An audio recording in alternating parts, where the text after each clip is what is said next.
Hey guys, welcome back to CountryLine. My name's Jack, and today we have with us Charles Wesley Godwin. How you doing, Charles? I'm all good, man. Happy to be here. Yeah, man. So you're back in London. You've been here before. Tell me about London. How do you feel about this place? I haven't gotten to see too much of it yet. I'd love to spend some more time and do all the, the stereotypical Touristy stuff. Yeah, the tourist stuff.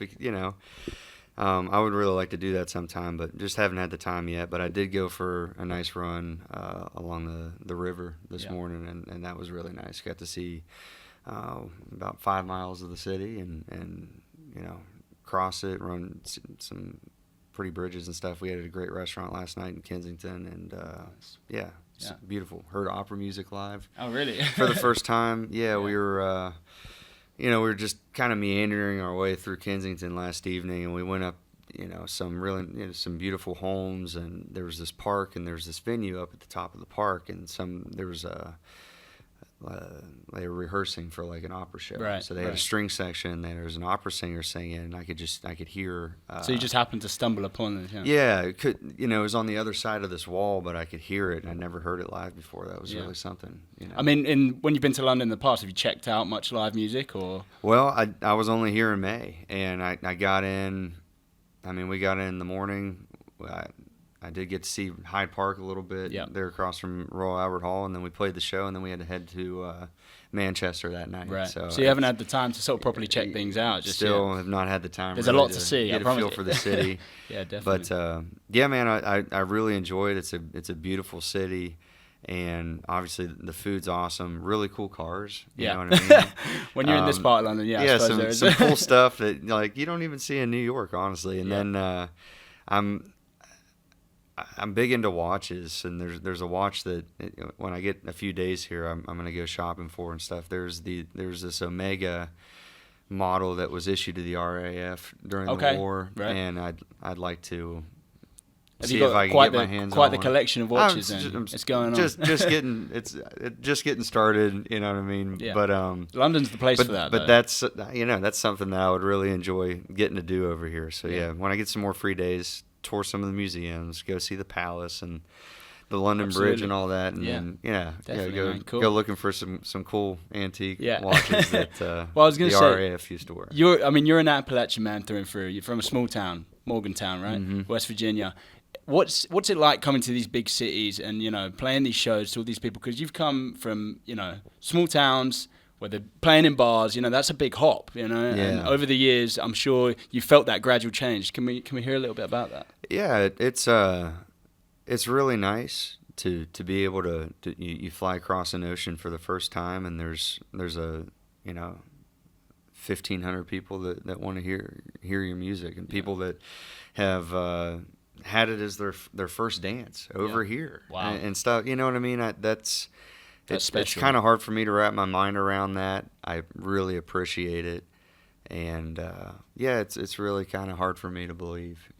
But all I do is just keep doing my thing, and I make music for myself first and foremost. It makes me happy, and the fact that it has a positive effect on other people's lives, not only back home in America, but then in other countries. I like what you said cool there. Thing. You said put the music for yourself first. Yeah, that's why I meant it. I feel like that's really important for all artists, right? To put the music first for yourself rather than the crowds. But once it bounces out, it's great to see. Yeah, it's really nice. This is something that I was fortunate enough to have found in my life. I didn't pick up a guitar till I was 20, so I really do feel lucky that I even found it in the first place.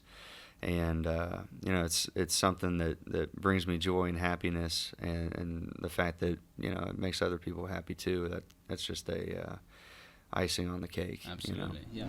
Well, tell us a little bit more about those early days. I mean, I know I've read online influences. You're a big Springsteen fan, Nelson, Christopherson.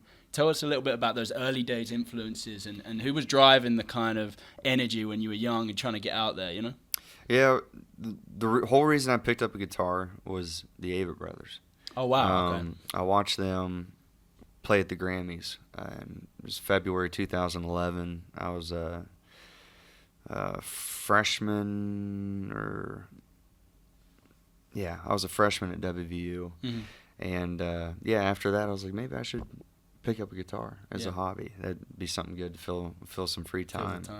And so that's how I picked it up. And, you know, it's probably 2013 is when I played my first gig. Right. I was on study abroad in Estonia. Oh, wow.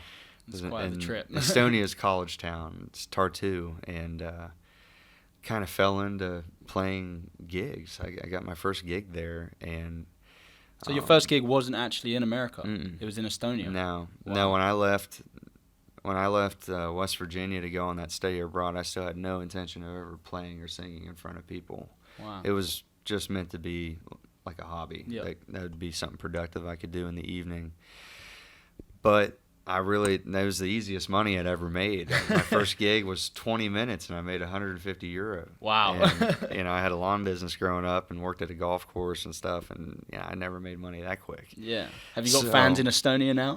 I would think so. I know I have friends, that's for sure. Yeah. So then when I went back to West Virginia, some friends and I, we put together a bluegrass band. Okay. And we started playing in bars and playing gigs. And we would fill up, you know, these bars in Morgantown, and I think at that point I was like, man, I have talent for this. Yeah. Like, I have a knack for this. If I want to do this, I got to write songs. I can't just sing covers. Is that what it was at the time? It was covers. Oh yeah. Right. And it wasn't until I decided that I wanted to try to do this for a living that I was like, well, I got to write songs. Yeah. So then I started that, and I really fell in love with it. That's where I really found like the passion and the love. I had the talent and had recognized that, but the songwriting and creating thing was the thing I was like, wow, I actually love this work. And it's great I was not good at it to start. You know, my songs weren't very good. But it gives you that buzz, right? And that freedom to write. It always drives it was passion. It was exciting. It was I was passionate about it. It was something new, and I felt like I had a lot of catching up to do, you know, because I started so late. I still feel that way in a lot of ways. So then, for 6 years, I would write and just tried to get better at writing songs, and, you know, had a band, you know, before I went out under my own name, and I'd travel all around the country and play in bars and restaurants and cafes and breweries. I'd sleep in my car. Did the whole thing. Everything you had to do. Yeah, I did that for 6 years, and then Seneca came out in February 2019, and ever since then, it's kind of been this trajectory of what I'm on now. Right. Yeah. I'd like to actually talk about that. I mean, Seneca that's the first drive where the first songs came out. How does that compare now to Lonely Mountain Town and you know, the feeling of writing a song now? Is it different from how it felt at the very beginning? Is it a different energy when you walk in and you pick up the guitar? You know, how do you feel when you approach the songwriting now? Yeah, I've learned I've refined it a lot over the years. You know, if I only had 2 years to make Seneca, I wouldn't have been able to make it. It took me those 6 years to figure out. Put that together. Yeah, to figure that out. And nowadays, you know, I know myself a lot better. I've refined my songwriting process, consistency, and, you know, a feel for melody, for the cadence of my words and things like that. You know, I feel like I've gotten better, and I still, though, just write what's on my heart. You know. Yeah. Lonely Mountain Town just came about from, I'd already started writing for what will be the next album before Family Ties was even out. First song that'll be on my new album, I wrote in June of 2023. But, you know, last year I was writing towards the new album, but I still don't like box myself in with what I write about. Yeah. So sometimes I'll write a song that I like that doesn't fit the big project that I'm working towards. So Lonely Mountain Town was just some songs that they were not gonna fit on what'll be the new album. So I was like, well, I think that these I could put put a handful of these together, and it could still be a fun, coherent project that has a theme and they have their and own a sort of feel. character now. That Yeah. EP definitely has some character that's maybe not been seen in your work before. And I loved it. I loved making it. So I think I'm going to do more of that in the future. Yeah. As I'm writing for albums, there's always going to be these songs that come along with that aren't going to fit on albums. Yeah. That, maybe they'll have their own, theme that I can still kind of put that creative energy towards and have it be a concept and a feel. And I love having the album art and for the vinyls and stuff like that. I love recording. Yeah.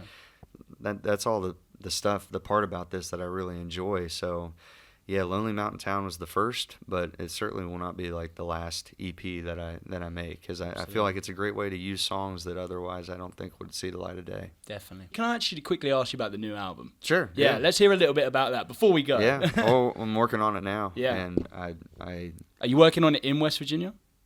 I'm working on it anywhere I can. Right, so I see. I'm recording most of it at Al Torrance's studio. He's my guitar player and my producer. We've made, Seneca, How the Mighty Fall, and Family Ties together. Yeah. But then, we had an off day in New York last week, so we got one song done at the power station in New York. So, I think I'll be in Nashville for Americana Fest. Yep. I think week after next or something like that, 2 weeks from now. And during, there's one of the days where I don't have to do anything until, I don't know, 9 p.m. or something like that. So we got studio time down there. That day we'll get another song done. So I'm just, the way of my life now, and I just have a newborn at home, so I don't want to do the thing which I've done in the past, where I go to a studio for 2 weeks and work on it nonstop. You just want to find time, I suppose. So, yeah, I'm kind of just chipping away at it, when I can, where I can. So, yeah, we're working on it now. It's a little bit slower going than what it was in the past, just because of that stuff with touring and family. Yeah. But I have the songs, and I'm really, really, really proud of it, and I think it's gonna. It's making me happy already. So. Oh, brilliant, man. Yeah. Yeah. That'll be done. By the end of this year, I should have it all done and turned in. So we'll see. Well, we're super excited for it. Yeah. CountryLine, man. And you've got a show tonight. I wish you the best of luck with that, Charles. It's been a pleasure talking to you, and hopefully we'll see you on CountryLine soon. Yeah, man. Thanks for having me. Thanks, Appreciate man. you taking the time.